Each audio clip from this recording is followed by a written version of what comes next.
જ્ઞાન ઝરૂખો YouTube channel દ્વારા આયોજિત શ્રી સ્વામિનારાયણ પર્વ ભગવાન શ્રી સ્વામિનારાયણના દિવ્ય જન્મોત્સવ પ્રસંગે પ્રસ્તુત છે સંત પ્રવચનમાળા.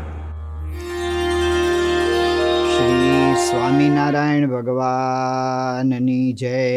અક્ષર પુરુષોત્તમ મહારાજની જય. ગુણાતીતાનંદ સ્વામી મહારાજની જય. ભગતજી મહારાજની જય. શાસ્ત્રીજી મહારાજની જય. યોગીજી મહારાજની જય. પ્રમુખ સ્વામી મહારાજની જય.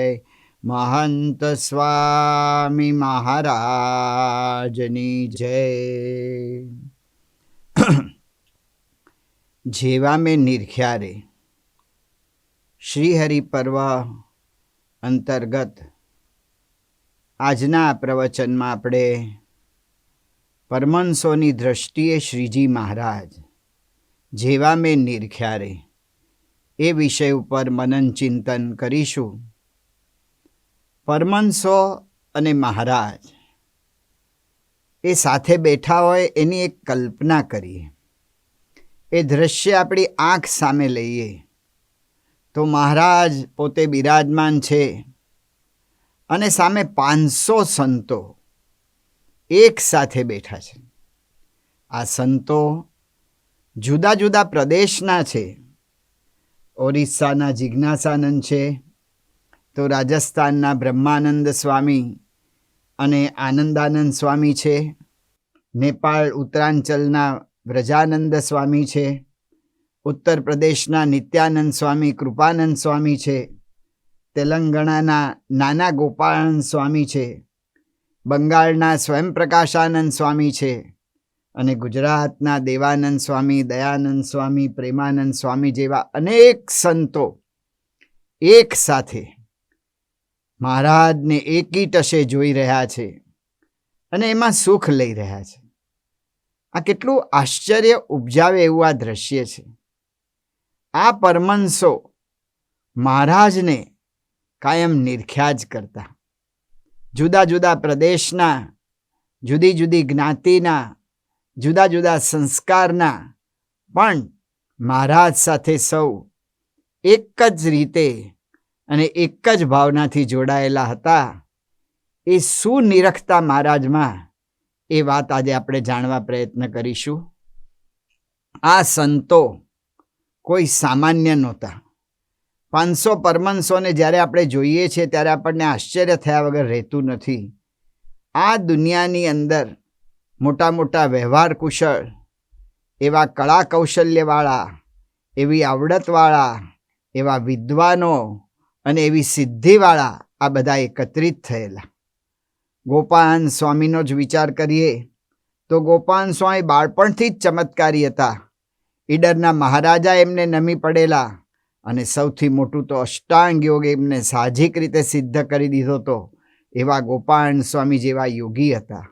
આ પરમહંસોની અંદર અદ્વૈતાનંદ સ્વામી જેવા કે જેને આપણે મગ્નિરામ તરીકે ઓળખીએ છીએ, મંત્ર જંત્રની એવી એમણે સિદ્ધિ મેળવેલી, તો બંગાળથી ઠેઠ ગુજરાત સુધી આવ્યા અને એ વચ્ચે વચ્ચે કેટલાય મોટા મોટા બધા મહાત્મા હતા અથવા કેટલાય મોટા મોટા રાજા રજવાડા, એ બધાને મહાત કરતાં કરતાં આવ્યા. કોઈ એને રોકી શક્યા નહોતા. આવા મોટા સિદ્ધ અદ્વૈતાનંદ સ્વામી એ મહારાજના પરમહંસમાં હતા. સ્વયં પ્રકાશાનંદ સ્વામી મૂળ બંગાળના હતા. રાધાકૃષ્ણ મંદિરના મહંત હતા અને એ વખતે એ જમાનામાં એ મંદિરની આવક ₹1,00,000 હતી. એને મૂકીને એ મહારાજના પરમહંસ પંક્તિમાં જોડાયેલા હતા. નિત્યાનંદ સ્વામી 4 વેદના ભણેલા, કે જેમના નામ સાંભળે પંડિતો તો શાસ્ત્રાર્થ કરવાનું માંડી વાળતા, એવા બુદ્ધિ પ્રતિભાવાળા નિત્યાનંદ સ્વામી એ પણ મહારાજના સેવક બનેલા હતા. બ્રહ્માનંદ સ્વામીની તો વાત જ વિશેષ છે, કારણ કે જન્મજાત પોતે કવિ હતા. સાહિત્ય, યોગશાસ્ત્ર, જ્યોતિષશાસ્ત્ર, શુકનશાસ્ત્ર, સામુદિક શાસ્ત્ર, માનસશાસ્ત્ર, કામશાસ્ત્ર, તર્કશાસ્ત્ર, ખગોળશાસ્ત્ર, શાલિહોત્ર એટલે કે અશ્વનું શાસ્ત્ર, ભૂસ્તરશાસ્ત્ર, સ્થાપત્યશાસ્ત્ર, આરોગ્યશાસ્ત્ર, સંગીતશાસ્ત્ર, એમાં ગીત અને ગાન અને વાદન બંને, એ બધામાં એ પોતે પ્રવીણ હતા. જ્યાં જ્યાં જતા ત્યાં ત્યાં એવી વિશેષ પદવી એમને મળતી. પિંગળાચાર્ય, રાજકવિ રત્ન, મહાશીઘ્ર કવિશ્વર, મહામહોપાધ્યાય, સહસ્ર વિધાનાચાર્ય જેવી તો કેટલી ઉપાધિ એમને મળેલી હતી. 64 કળાઓની આપણે જે વાત કરીએ છીએ એમાંથી 24 કળા એ બ્રહ્માનંદ સ્વામીને સિદ્ધ હતી. આવા મોટા મોટા મહારાજની પાસે આવેલા હતા. પ્રેમાનંદ સ્વામી, એમની વાત આપણે સાંભળીએ છીએ કે પોતાની ગાન કલાથી વાતાવરણને ફેરવી નાખીને રૂપાંતર કરી નાખવાની એમની આગળ એવું પ્રભુત્વ હતું.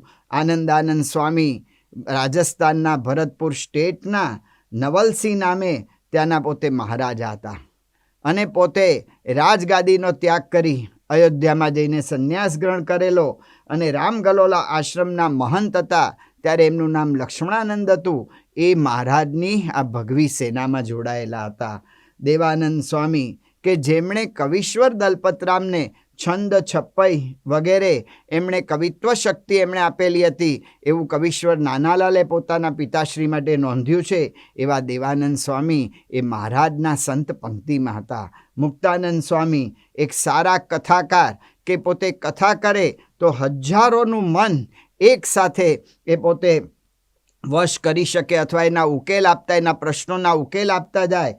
પોતે કવિ સારા હતા, ગાયક સારા હતા, નૃત્યકાર હતા અને સાધુતાના ગુણે સંપન્ન હતા. આવા કળા કૌશલ્યને વરેલા, વ્યવહાર કુશળ અને વિદ્વાન એવા સંતો હતા. આવા સંતો એ મહારાજને નિરખ્યા કરતા. એ સંતોનું ખાલી આટલી વિદ્વત્તા કે વ્યવહાર કુશળતા એ જ એની વિશેષતા નહોતી, પણ આ સંતો એના જીવનમાં એના ઉચ્ચ ધ્યેયને વરેલા હતા. સિદ્ધાંતનિષ્ઠ હતા. ખાલી સદાચારી કે ધાર્મિક નહોતા, પણ આધ્યાત્મિક ક્ષેત્રે દોષોને, પ્રકૃતિને, વાસનાને પાછી પાડવી એ આધ્યાત્મિક ક્ષેત્રે પણ આગળ વધેલા એવા આ સંતો હતા. એમાં આપણે જોઈએ તો કેવો ત્યાગ વૈરાગ્ય હતો. આધ્યાત્મિક સાધના કરવા માટે, ભગવાનનો સાક્ષાત્કાર કરવા માટે ગોવિંદાનંદ સ્વામી જેવાને રાજાની દાસી મળી, એમના પર મોહિત થઈ 10,000 સોનામોર અને હું તમારી એમ કહીને એને શરણે જવા કહેતા કે એને સમર્પિત થવા તૈયાર થઈ ગઈ. એનો ત્યાગ કરીને ગોવિંદાનંદ સ્વામી આવ્યા હતા. કેટલો ઊંચો ત્યાગ એમના જીવનમાં વણાયેલો હશે, કેટલી ધ્યેયની સ્પષ્ટતા એમના જીવનમાં હશે, કેવી સિદ્ધાંત નિષ્ઠા હશે.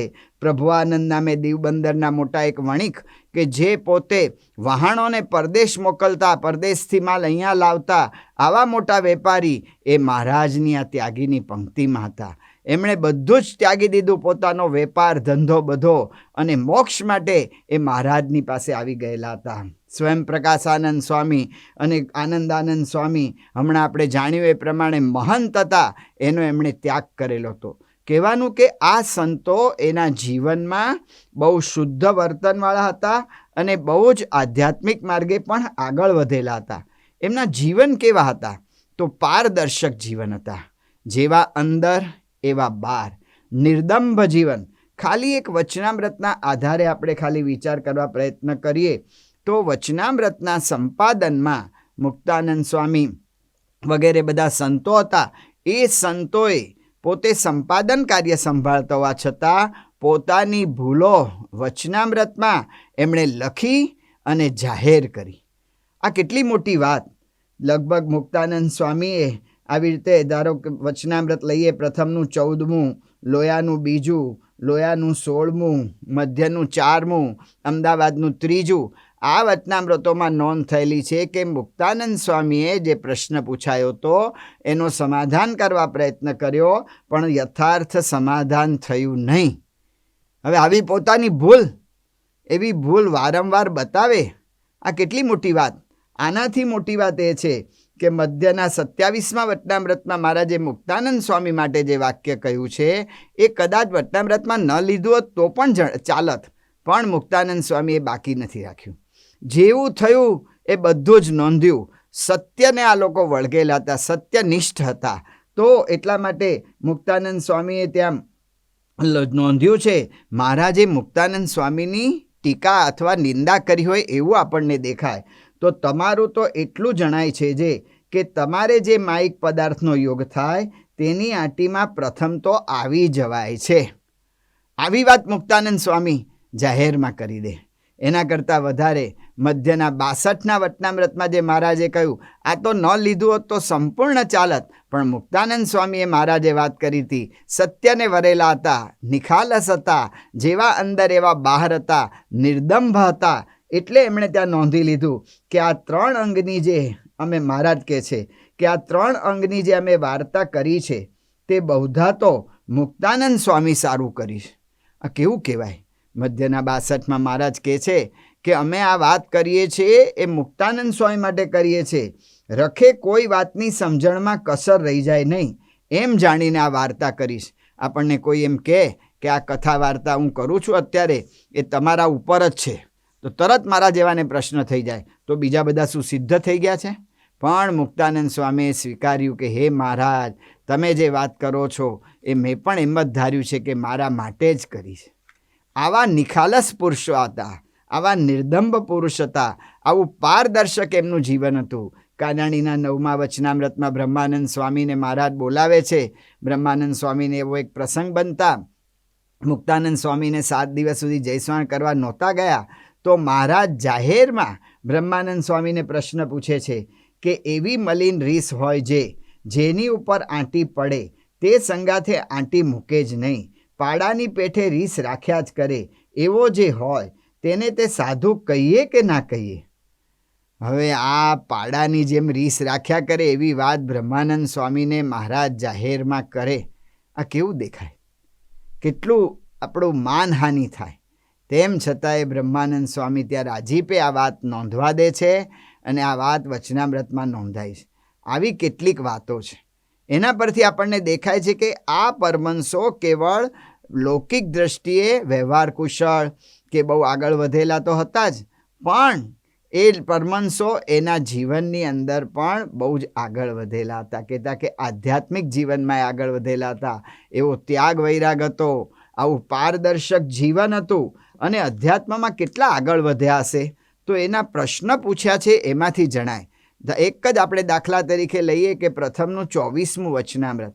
પ્રથમના 24મા વચનામૃતમાં બ્રહ્માનંદ સ્વામી પ્રશ્ન પૂછે છે કે હે મહારાજ, કોઈ વિષયમાં પણ પોતાના ઇન્દ્રિય તણાતા ન હોય ને અંતઃકરણમાં પણ ખોટાઘાટ થતા ન હોય ને ભગવાનનો નિશ્ચય પણ યથાર્થ છે તો પણ અપૂર્ણપણું રહે છે અને અંતર સૂનું રહે છે, તેનું શું કારણ છે? આ પ્રશ્ન છે ને કોઈ ગોઠવે ને તો ગોઠવતા આવડે જ નહીં. આવો તર્ક જ ના થઈ શકે જો અનુભવાતું ના હોય તો. બ્રહ્માનંદ સ્વામી કેવો તર્ક કરે છે કે કોઈ વિષયમાં પોતાના ઇન્દ્રિય તણાતા ના હોય, આ અનુભવ વગર ના થાય, એમને ન તણાતું હોય તો જ આ પૂછી શકે. તો બ્રહ્માનંદ સ્વામી કહે છે કે મહારાજ, મારા ગમે તે હું શબ્દ, સ્પર્શ, રૂપ, રસ એવા કોઈ વિષયની અંદર મારી ઇન્દ્રિયો તણાતી નથી. ગમે એટલું સારું ખાવાનું જોઉં, મને ખાવાની ઈચ્છા થતી નથી. ગમે એવી સ્ત્રી જોઉં, મને કોઈ સંકલ્પ થતો નથી. બીજી વાત કરે છે કે અંતઃકરણમાં પણ ખોટા ઘાટ થતા ન હોય. અંતઃકરણમાં મનની અંદર કોઈ દિવસ, બુદ્ધિની અંદર કોઈ દિવસ એવા વિકારયુક્ત કોઈ વિચાર આવતા નથી. ભગવાનનો નિશ્ચય યથાર્થ છે તો પણ કેમ મને આમ વર્તે છે? તો એનો અર્થ એવો થયો કે આધ્યાત્મિક માર્ગે પણ આ પરમહંસો બહુ આગળ વધેલા હતા. એમના જીવનમાં એવો ત્યાગ હતો, એમનું જીવન એવું પારદર્શક હતું અને આધ્યાત્મિક માર્ગે પણ આ પરમહંસો આગળ વધેલા હતા. આવા શુદ્ધ વર્તનવાળા હતા. મહંત સ્વામી મહારાજ કહે છે કે જે વર્તનવાળા હોય, શુદ્ધ વર્તનવાળા હોય, એ સામેવાળા પાસે એટલે કે પોતાના ઉપદેશક કે ગુરુ કે પોતાના નેતા પાસે એ લોકો શુદ્ધ વર્તન માગે કહેતા કે એની અપેક્ષા રાખે. આ પરમહંસો આવા શુદ્ધ વર્તનવાળા હતા. આવા 500 એ બધાએ મહારાજને ભગવાન તરીકે સ્વીકાર્યા. આ કેટલી મોટી વાત થઈ. એમણે શું એવું વિશેષ જોયું હશે મહારાજમાં? આપણે વિચારીએ છીએ જેવા મેં નિરખ્યા રે, કેવા નિરખ્યા આ પરમહંસોએ મહારાજને. તો એમણે જોયું કે તેઓ તો શુદ્ધ વર્તનવાળા તો હતા, પણ શ્રીજી મહારાજ પરમ શુદ્ધ હતા. આ એમને અનુભવ થયો. એને એટલા માટે નિષ્કુળાનંદ સ્વામી ભક્ત ચિંતામણીમાં નોંધે છે, ગુણે કરીને અધિક છો સૌથી રે, ગુણ સ્વાભાવિક છે આવ્યા નથી રે. આ ગુણ આવ્યા નથી, આ ગુણ મેળવ્યા નથી, પુરુષાર્થ કરીને સાધના કરીને મેળવ્યા નથી. મહારાજમાં જે ગુણો છે એ સ્વાભાવિક છે. આ પરમહંસોએ મહારાજના ચરિત્ર, મહારાજનું કાર્ય, મહારાજનો પ્રભાવ, મહારાજનું ઐશ્વર્ય, મહારાજનું સામર્થ્ય, એના ઉપર આ પરમહંસો વારંવાર ચિંતન મનન કરતા.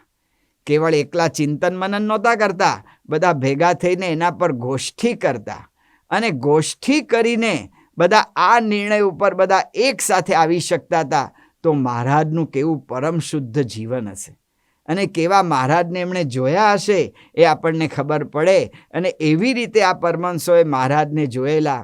મધ્યના 10મા વચનામૃતમાં મહારાજે કહ્યું છે, આશ્રયનો લક્ષણ તો સર્વગુણે સંપૂર્ણ અને સર્વદોષે રહિત, એમ ભગવાનને જાણીને આશ્રય કરવો. તો એ રીતે આ બધા પરમહંસોએ મહારાજનો આશ્રય કરેલો. મહારાજને દિવ્ય જ જોતા, મનુષ્ય સ્વરૂપે પણ મહારાજને સાકરનું નારિયેળ એ દિવ્ય જ જોતા. તો આ પરમહંસોએ મહારાજને કેવા નિરખ્યા, તો સાક્ષાત પરબ્રહ્મ પુરુષોત્તમ નારાયણ. આમાં નવાઈની વાત એ છે કે આ બધા પરમહંસોના વર્તન શુદ્ધ હતા. એટલે કેટલાક તો મહારાજ પાસે આવ્યા ત્યારે બહાર બહુ મોટી પ્રતિષ્ઠાને પામેલા હતા, કંઈ સામાન્ય નહોતા. મુનિ બાવાનો એક જ આપણે દાખલો લઈએ તો મુનિ બાવા એ પોતે આબુની અંદર 25 વર્ષ સુધી એમણે મૌન સાધના કરેલી અને યોગ પણ એમણે સાધેલો. અને પોતે બુદ્ધિશક્તિ પણ એટલી હતી. તો ષડ દર્શનના પોતે આચાર્ય થયેલા અને ષડ દર્શનાચાર્ય થયેલા. આવા જીવનમાં પણ આવા આગળ વધેલા અને અભ્યાસમાં પણ, આ વિદ્વત્તામાં પણ આગળ વધેલા એવા મુનિ બાવા સુરતમાં કતાર ગામમાં, સુરતની બાજુના કતાર ગામમાં પોતે ત્યાં આશ્રમ નાખેલો. એ વખત પ્રમાણે કતાર ગામ જુદું હતું. તો સુરતમાં કતાર ગામમાં એમણે આશ્રમ કરેલો અને વચન સિદ્ધ હતા, અનેકના ગુરુ હતા. આખા સુરત એ પંથકની અંદર મુનિ બાવાની પ્રતિષ્ઠા હતી અને હજારો એમના શિષ્ય હતા.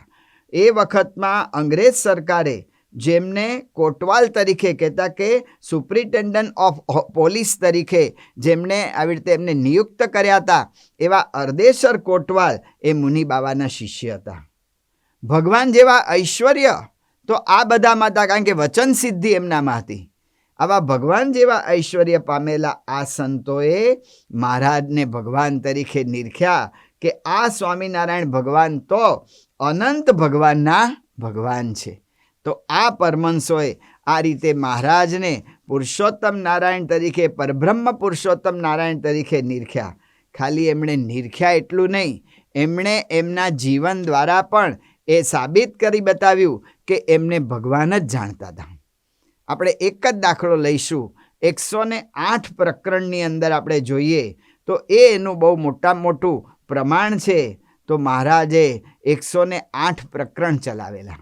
પ્રકરણ એટલે શું? થોડા દિવસે મહારાજ રુચિ બદલે અને એ રુચિ અનુવૃત્તિ પ્રમાણે આવા મોટા જે જગતના, આવી રીતે જગતમાં વ્યવહાર કુશળતાની રીતે જોઈએ, કળા કૌશલ રીતે જોઈએ તો પણ આગળ વધેલા, એના ટોચ ઉપર પહોંચેલા વ્યક્તિઓ, અને એમના જીવનની રીતે જોઈએ તો પણ પોતે એવા પરમ શુદ્ધ જીવન જીવનારા એવા પરમહંસો મહારાજની જુદી જુદી રુચિ અનુવૃત્તિ પ્રમાણે વર્તવા તત્પર થઈ જાય.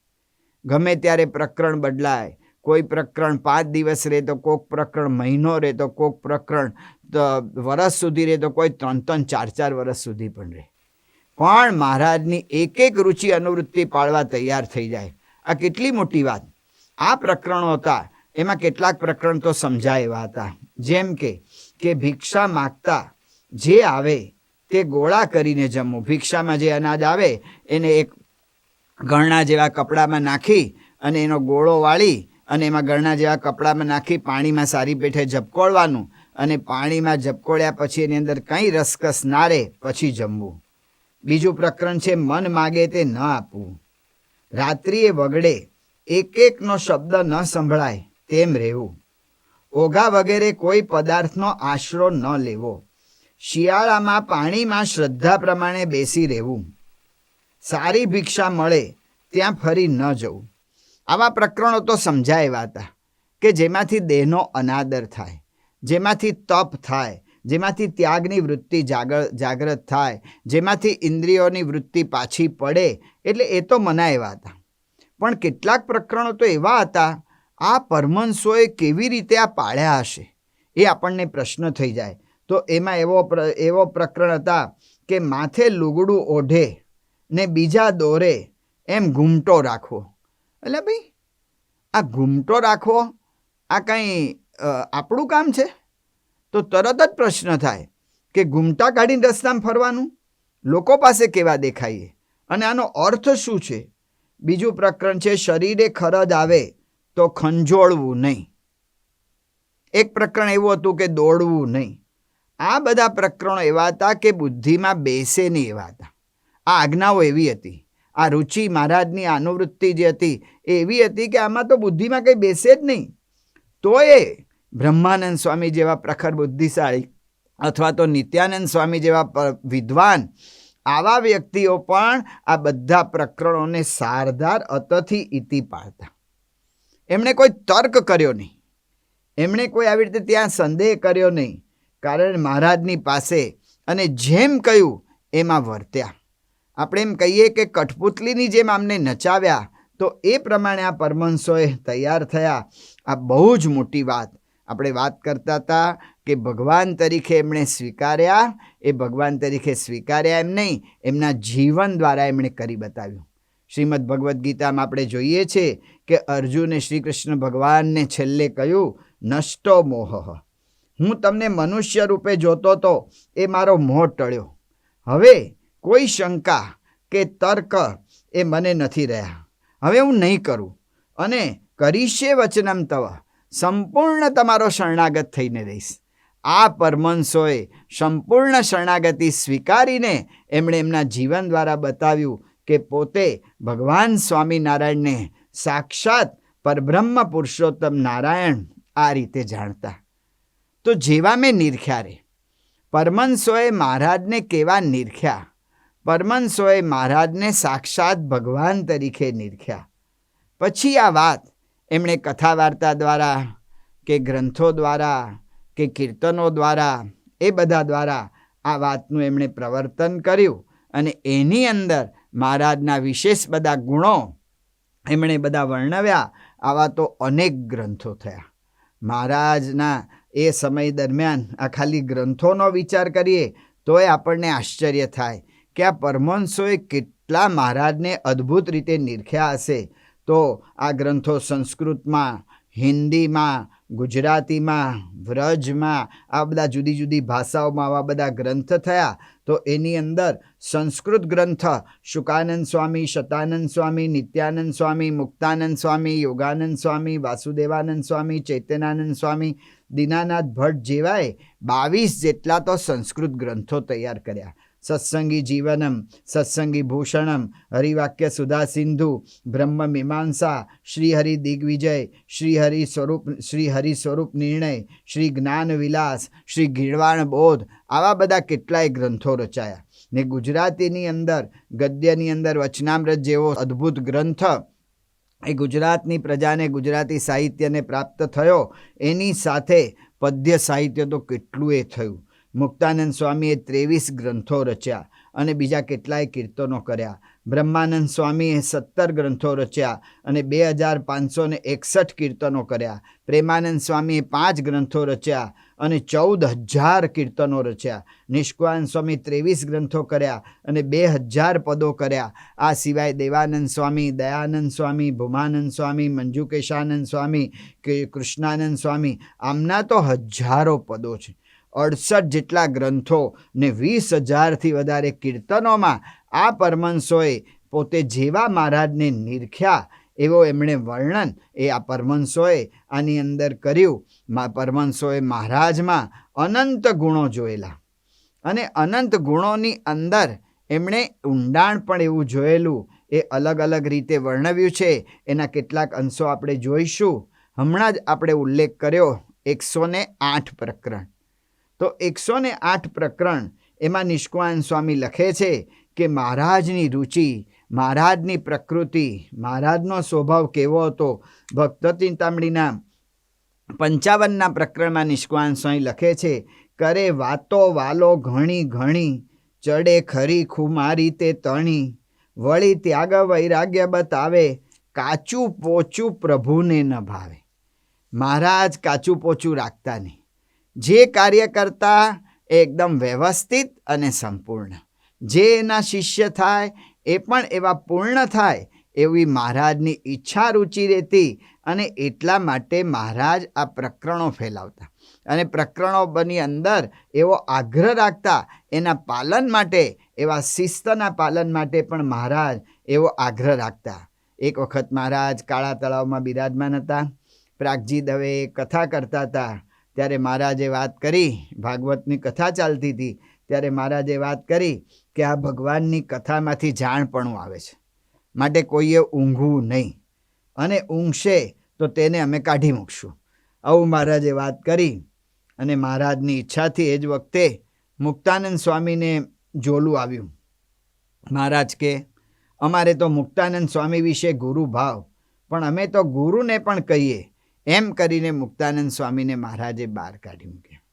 એ પછી શ્રીપાદ માધવાનંદ સ્વામી, એ પણ મોટા સંત હતા, એને જોલું આવ્યું તો એ પણ ઉઠીને બહાર ગયા. એ પછી આત્માનંદ સ્વામી, એમને જોલું આવ્યું, એ પણ બહાર ગયા. આ વાત આપણે એટલા માટે કરીએ છીએ કે આપણને દેખાય. સભામાં બેઠા હોય બધા અને એમાંથી ધારો કે આપણને જોલું આવે અને આપણને એમ આજ્ઞા થાય કે ઊભા થઈ જાઓ અને બહાર નીકળવાનું થાય. આ કેટલું કઠણ કામ છે, આ કેટલું અઘરું કામ છે, આ કેટલું આપણું માનહાનિ થાય, આપણું અપમાન થાય એવો આ પ્રસંગ છે. તો આ પ્રસંગો મહારાજ આવું કડક વલણ રાખતા.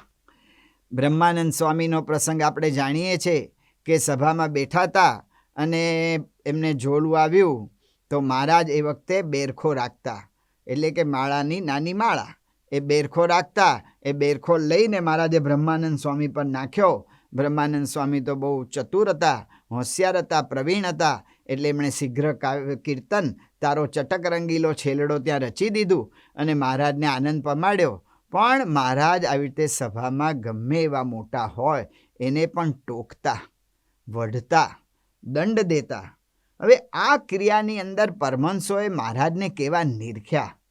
તો પરમહંસોએ કેવા નિરખ્યા તો આધારાનંદ સ્વામી કહે છે. આધારાનંદ સ્વામીએ હરિચરિત્રામૃત સાગર જે ગ્રંથ રચ્યો છે એમાં લખે છે કે મુક્તાનંદ સ્વામીએ કહેલી વાતો હું લખું છું. કહેતા કે મુક્તાનંદ સ્વામીએ આધારાનંદ સ્વામીને આ વાત કરી હતી. એ પ્રમાણે આધારાનંદ સ્વામી કહે છે કે જેની વૃત્તિ શ્રીહરિ ચપળ જોતા તેને અથવા ઊંઘે તેને શ્રીજી મોતીની છડી મારે, તેમાં પણ બહુ હેત જણાવે. આ પરમહંસોએ દંડની અંદર, ટીકા થાય એવા પ્રસંગની અંદર, અપમાન થાય એવા પ્રસંગની અંદર મહારાજનું હેત જોયેલું. આ કેટલી અદ્ભુત વાત છે. તમે કોઈને દંડ કરો, શિક્ષા કરો અને એની અંદર એનું અપમાન થતું એવું લૌકિક દ્રષ્ટિએ દેખાય, એમાં પણ જે તે વ્યક્તિને અનુભવ એવો થાય કે આ તો મહારાજ પર, આ તો મારા પર હેત કરે છે, મારા પર પ્રેમ કરે છે. આવા ગુણો મહારાજમાં હતા. એ પરમહંસોએ જોયેલા અને એ ગુણો પરમહંસોએ નોંધેલા. તો પરમહંસોએ મહારાજના આવા પ્રસંગોની અંદર શુદ્ધ ભાવ જોયેલો. જે મહારાજે મધ્યના 45ના વચનામૃતમાં કહ્યું છે કે તમે સર્વે મારા કહેવાયા છો, તો જો હું ખટકો રાખીને તમને વર્તાવું નહીં અને તમે કંઈક ગાફલપણે વર્તો તો અમારા થકી દેખાય નહીં. માટે જે મારા કહેવાયા છો તેમાં મારે તલ માત્ર કસર રહેવા દેવી નથી. તો મહારાજનો શુદ્ધ ભાવ હતો. એ શુદ્ધ ભાવ સ્પર્શતો દંડની અંદર, અપમાનની અંદર, ટીકાની અંદર મધ્યના 13મા વચનામૃતમાં મહારાજ કહે છે કે અમે કોકને બોલાવીએ છીએ, અમે કોકને વઢીએ છીએ, કોકને કાઢી મૂકીએ છીએ, એ એના જીવના સારા માટે કરીએ છીએ. આ ભાવના એ પરમહંસો નિરખતા અને અનુભવતા. બીજી એક વાત આપણે જોઈએ, મહારાજના હેતની વાત એ પરમહંસોએ કેવી કરી છે. હેતનું વાત આવે, પ્રેમની વાત આવે એટલે જગતમાં હેત અને પ્રેમ એમાં આપણને તરત જ દેખાય કે મિલન મળે અને પછી હારે ગોષ્ઠી કરે કે વાતોચીતો કરે ને એવું બધું આપણને તરત આપણને એવી કલ્પના તરત થાય. તો પરમહંસો લખે છે કે મહારાજનું હેત પ્રીત એ મિલનમાં તો જણાતું, પણ એની અંદર વિશેષ દેખાતું હેત પ્રીતમાં. તો શું કે જગતમાં મિલનને હેત ગણે છે, જ્યારે મહારાજ મહિમાને હેત ગણતા. અને હકીકતે જો વિચારીએ તો હેત મિલન વારંવાર થયા આપણે જોઈએ છીએ. આ જગતની અંદર યુવાનોનું અને બધાનું મિલન થતું હોય છે વારંવાર, પણ એની અંદર આ મહિમાનું તત્વ નથી હોતું અને એને લીધે અનેક પ્રશ્નો સર્જાય છે. તો મહારાજનું હેત એ મહિમા હતું. સારંગપુરથી એક વખત મુક્તાનંદ સ્વામી વિચરણમાં નીકળતા હતા ને હોળીધાર સુધી મહારાજ એમને વળાવવા ગયા. ત્યાં મહારાજે મુક્તાનંદ સ્વામી નીકળતા હતા એમને ઊભા રાખ્યા, 5 પ્રદક્ષિણા કરી અને દંડવત કરવા લાગ્યા. મુક્તાનંદ સ્વામી મહારાજને રોક્યા કે મહારાજ ના, આવું ના થાય. મહારાજ કે ના, 4 દંડવત તો કરવા દો.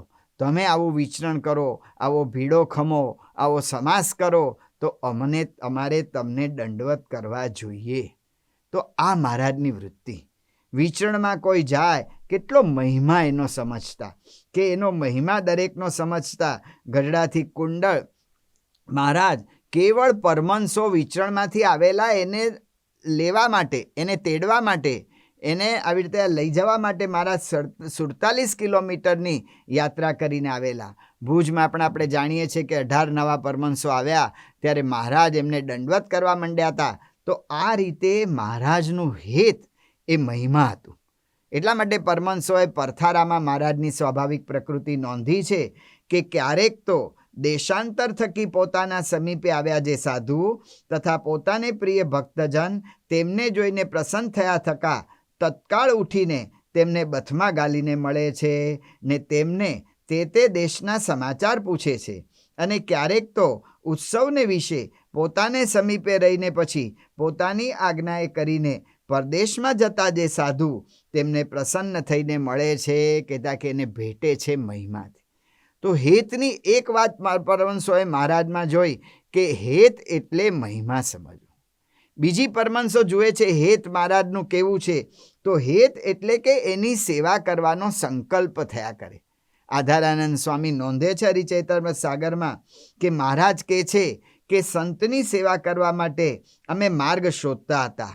તે એક માર્ગ જડ્યો. જીવતા સુધી દરેક સમય આ પ્રસંગે હરિભક્તો સંતોને જમવા રસોઈ આપે ત્યારે ભાવથી પીરસવું. સત્સંગમાં આવ્યા ત્યારથી આ નિયમ શ્રદ્ધાથી રાખ્યો છે ને અમે કોઈ દિવસ ભૂલતા નથી. સંતોએ ચાતુર્માસમાં નિયમ લીધા, જુદા જુદા તપ ત્યાગના, ત્યારે મહારાજે એ વખતે ચાતુર્માસમાં નિયમ લીધો કે સંતો ધારણા પારણા કરે છે તો પારણાના દિવસે પીરસવું એ મારો નિયમ. અને આ સેવાની રુચિ મહારાજની કેટલી ઊંડાણપૂર્વક હતી. તો આધારાનંદ સ્વામી નોંધે છે કે બીજા કોઈ પીરસે તેથી શ્રીહરિનું મન માનતું નહીં. કારણ કે જનજનની જે ભિન્ન ભિન્ન રુચિ તેને શ્રીહરિ જાણતા. રુચિ રહિત પીરસ, જેની જે રુચિ હોય એવું પીરસવું એ જાણતા. મમત્વ રહિત થઈને પીરસે એટલે કે પરાણે પીરસે એવો સ્વભાવ જેનો દેખ્યામાં આવે તેના હાથમાંથી શ્રીહરિ ખેંચી લેતા ને ફરી તેને પીરસવા દેતા નહીં. કહેતા કે મહિમાએ સહિત પીરસવું. પીરસવામાં જેની નિર્દોષ મતિ હોય, ભેદ બુદ્ધિ હોય નહીં, ઓછું વધુ જોઈએ તેટલું આપે અને પાછળથી માગે તો ફજેત કરે નહીં, તેવાની પાસે ક્યારેક પીરસાવે તો પણ પોતે ફરે તેટલો સંતોષ શ્રીહરિને રહેતો નહીં. તો આ રીતે મહારાજ મહિમા સમજીને આ મહિમા અને સેવા કરવા તત્પર રહેતા. આવી વાતો પરમહંસોએ કીર્તનોમાં નોંધી છે. પ્રેમાનંદ સ્વામીએ ડોલરીઓ જમવા ઉઠ્યા રંગ રેલમાં કહ્યું કે મહારાજ જમી રહ્યા, જમ્યા વાલો સંતને પીરસવા આવ્યા.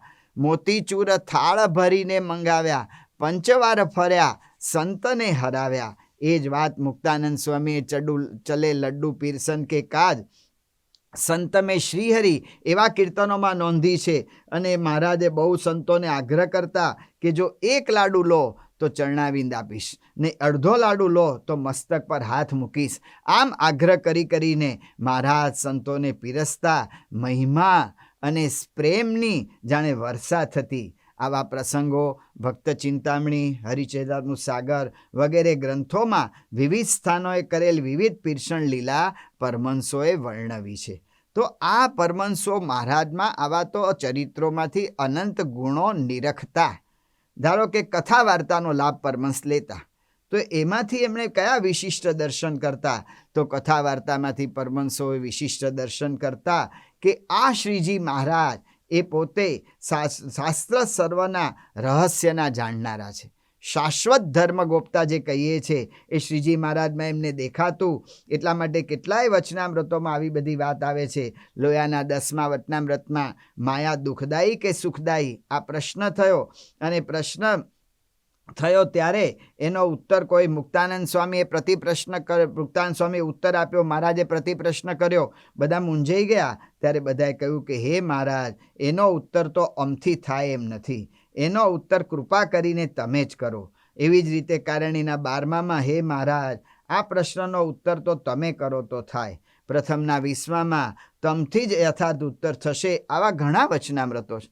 તો મહારાજ પોતે સર્વશાસ્ત્રના જ્ઞાતા છે એવું આ પરમહંસોને અનુભવાતું. એ રીતે મહારાજને નિરખતા. અને જે રીતે મહારાજ મૌલિક વ્યાખ્યા આપતા, જેમ કે મધ્યના 17ના વચનામૃતમાં મહારાજે સ્થિતપ્રજ્ઞની વ્યાખ્યા કરી કે ભગવાનને વિશે ક્યારે મનુષ્ય ભાવ નહીં, સદાય દિવ્ય ભાવ એ સ્થિતપ્રજ્ઞતા. તો આવી વ્યાખ્યા, મૌલિક વ્યાખ્યા જોઈને પરમહંસો આશ્ચર્ય પામી જતા. અષ્ટાંગ યોગ સાધે તો જ નિર્વિકલ્પ સમાધિ થાય એવી બધાની દ્રઢ માન્યતા. પણ વરતાલના 1લા વચનામૃતમાં અને મધ્યના 14મા વચનામૃતમાં મહારાજ કહે છે કે ભગવાનના સ્વરૂપનો યથાર્થ દ્રઢ નિશ્ચય એ જ નિર્વિકલ્પ સમાધિ. અને હકીકતે મહારાજ જે કહેતા એ પ્રમાણે પરમહંસો વર્તતા અને એમને આ અનુભવાતું.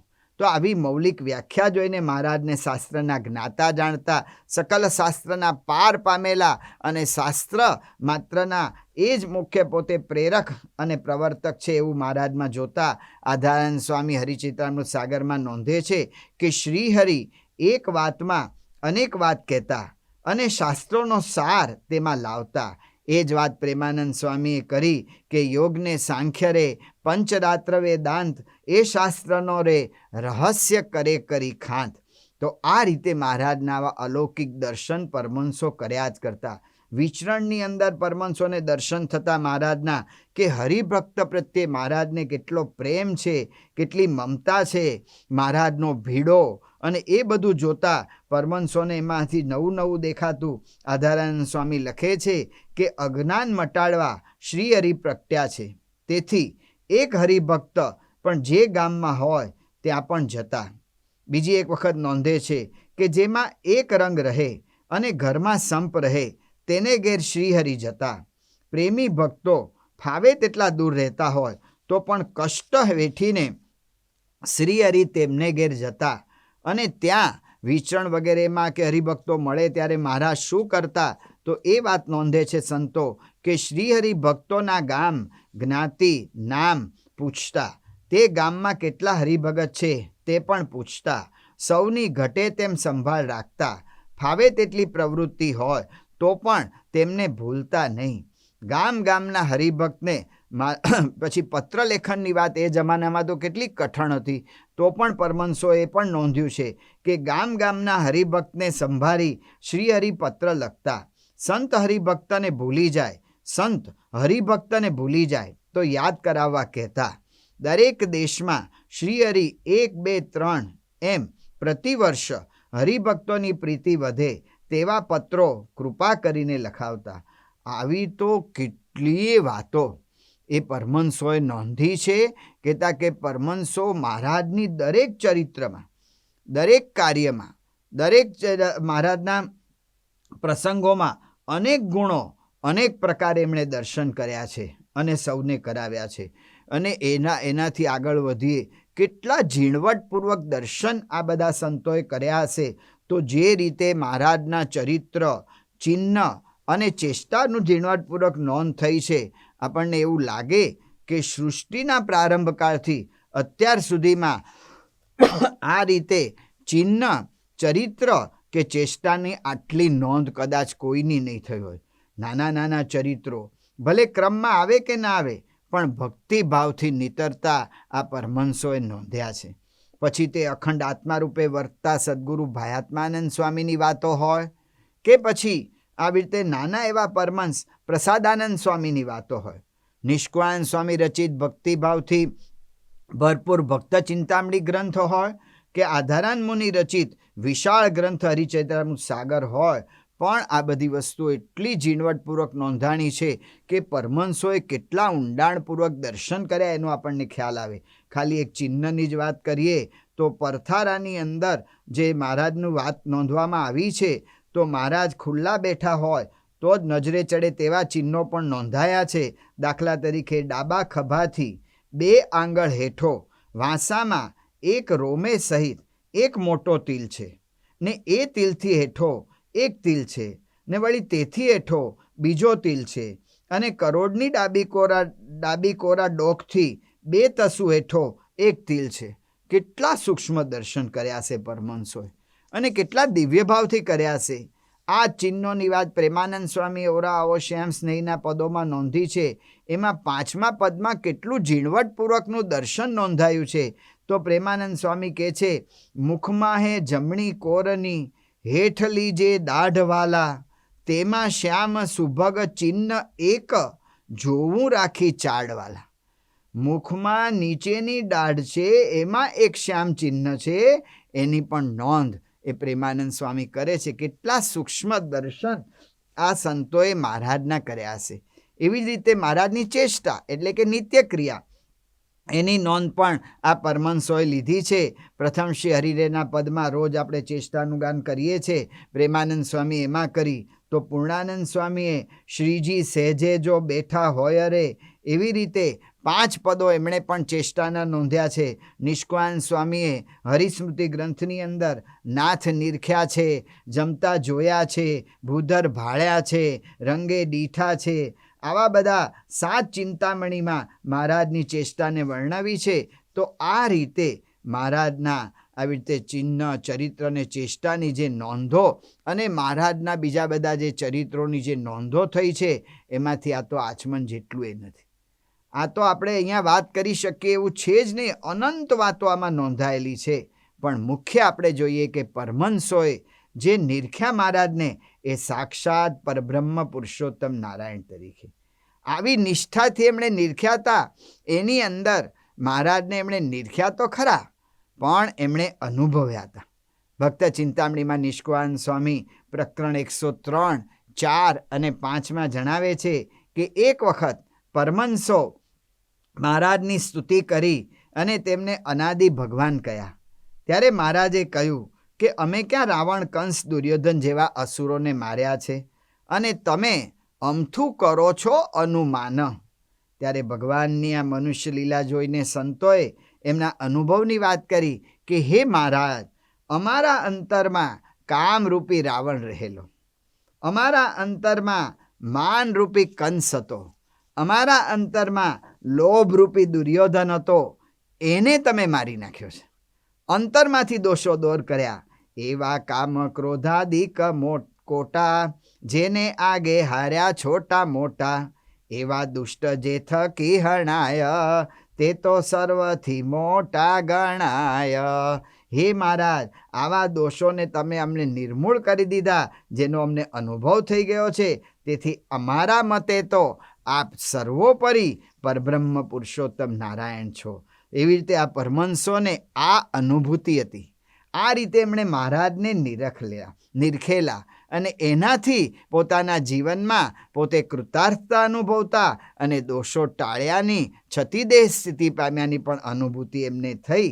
તો પરમહંસો મહારાજની સમીપે ગયા, મહારાજના કાર્ય જોયા, મહારાજના ચરિત્રો જોયા, મહારાજના સામર્થ્ય જોઈ, પ્રભાવ જોયો ઐશ્વર્ય જોયું, આ બધું સૂક્ષ્મ દ્રષ્ટિથી જોતા જોતા અને એને જીવમાં ધારતા ધારતા નિશ્ચયની દ્રઢતા કરીને આ સ્થિતિને પામ્યા. તો એ રીતે આજે પ્રગટ ગુરુહરિ મહંત સ્વામી મહારાજના સમીપે જઈ એમના ચરિત્ર, એમના કાર્ય, એમની સામર્થ્ય, એમનું ઐશ્વર્ય એની અંદર જો આપણી દ્રષ્ટિ પરોવીએ તો આપણને પણ આ રીતે જેમ પરમહંસોને અનુભવ થયો એવો અનુભવ થાય, તેવો અનુભવ આપણે સૌ કરી શકીએ અને આપણા જીવનને કૃતાર્થ કરી શકીએ. એ જ મહારાજ સ્વામી અને પ્રગટ ગુરુહરિને પ્રાર્થના.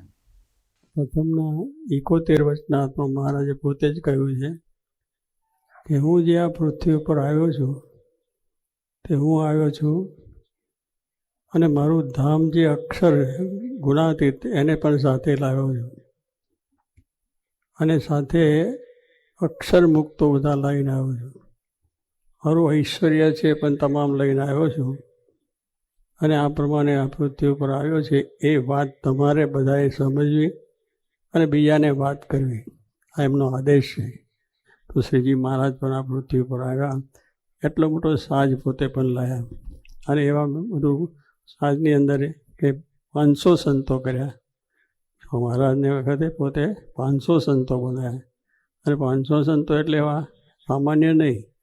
જેમ જોગી મહારાજ અત્યારે કર્યા છે તો અમેરિકાથી ભણેલા છે, લંડનથી ભણેલા છે, દેશમાંથી ભણેલા છે, એવા બધા વિદ્વાનો થયા છે, એવા બધા ભણેલા છે. અને એ રીતે આ સ્વામી કંઈ ભણેલા ગયેલા કરીએ તો સત્સંગ વધારે બહુ અને એવા સંકલ્પ પ્રમાણે એવા આવી મળ્યા થયા. એમ મહારાજે પણ એમ સંકલ્પ કે બહુ સમર્થ સંતો. ગોપાળાનંદ સ્વામી હવે યોગ કરેલો એમને, સમાધિ થાય, બીજાને થઈ જાય, એવા એ સમર્થ હતા, સંકલ્પ કહી શકે અને પોતે આ સમર્થ હતા. અને પોતે મોટા મહારાજ સદગુરુ બહુ બધા બે દેશના મોટેરા બનાવ્યા એવા સમર્થ હતા. કેટલા જુઓ તો બ્રહ્માંડ સ્વામી.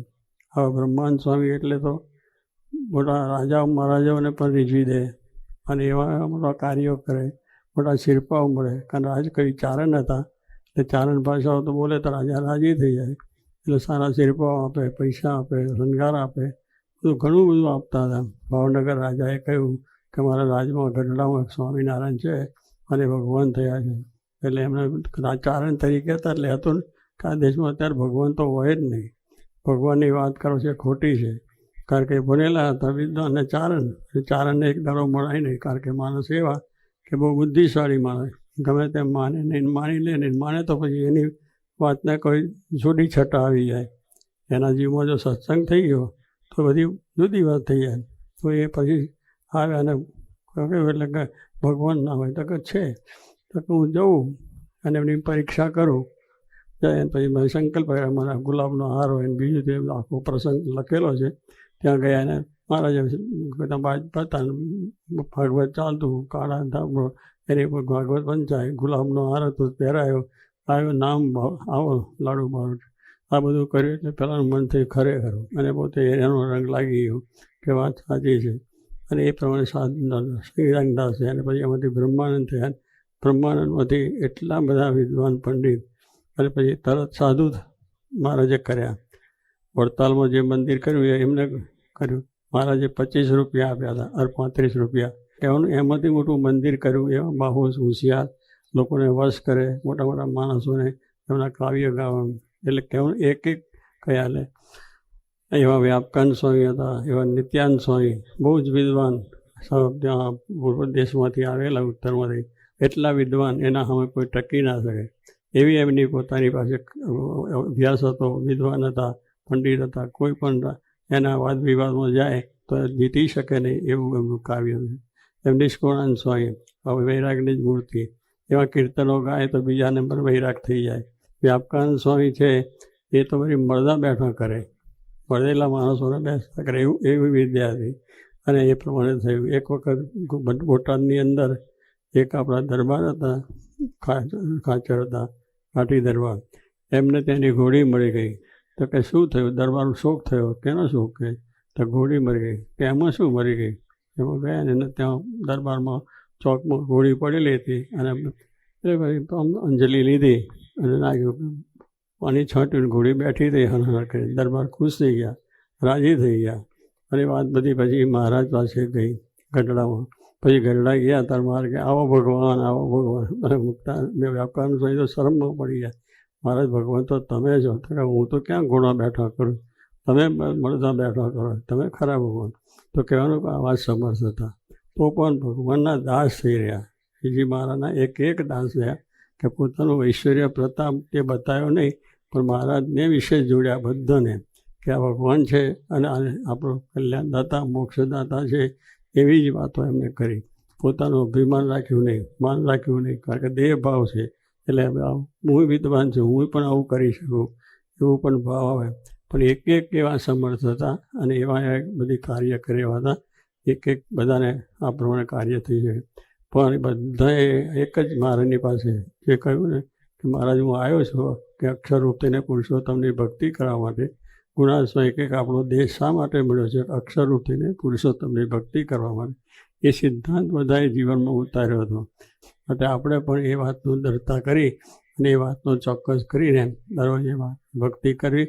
મારા સર્વને એ પ્રભુનું બળ આપે, આ સર્વને સુખ્યા કરે, દેશકાળ સારા થાય, દેશની બધી અંદર શાંતિ થાય અને સર્વ સુખી થાય, એ જ પ્રાર્થના.